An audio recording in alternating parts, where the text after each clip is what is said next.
Hey, it's Clay, and this will be a video chart on ticker symbol NNRX. We will take a look at the 30-minute time frame.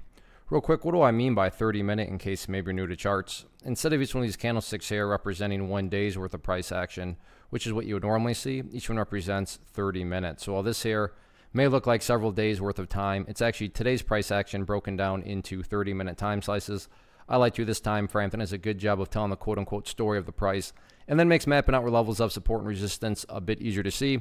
I don't mean to state the obvious, but I will anyways. Very nice movement today, not only from a price action perspective, but you look down here at the volume, and by far the biggest volume this chart has had for quite a while. So a lot of eyeballs on this one, so let's map out some levels of support, and then we can talk areas of resistance. The first level of support is what I would call the ideal level. I mean, if you say, hey Clay, what would make this chart look the absolute strongest going forward? And that would be if the price could stay up here above 0016. Now, with that being said, if the price falls below 0016, I'm not saying that means the entire chart is destroyed or anything like that. But yeah, if the price could manage to somehow stay up above 0016, that would certainly be a huge sign of power going forward. Next level of support after that would be the bottom portion of that little consolidation right there at 0012. So 0016 and then 0012, two of the near-term levels of support.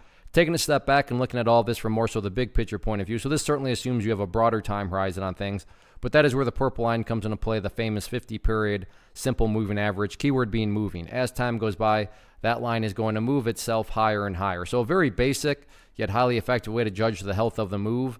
This right here being defined as the move. Just watch that purple line. As long as the price stays above that line, as the line itself moves higher and higher, then the bulls are in full health, the bulls are in full control. However you can best visualize that, that is what's being represented. Again, yeah, staying above 0016, that would be great, but from the grand scheme of it all, as long as the price is above that purple line, the bulls 100% own the chart. What about levels of resistance?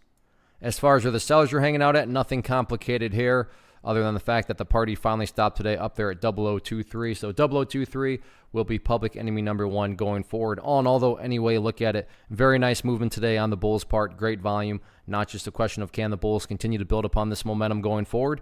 We will see. One of the biggest questions I get is, hey Clay, how do you find the stocks that you trade? So what I've done is put together a free resource guide where I talk about the tools that I use to locate stocks that I find interesting and think may have potential. So if that sounds like something that could add value to you as a trader, then click on the image that is up on the screen right now and I will email you the guide. The guide itself is very short and to the point, and best part, it's completely free. Thanks for watching the video. Let me know if you have any questions.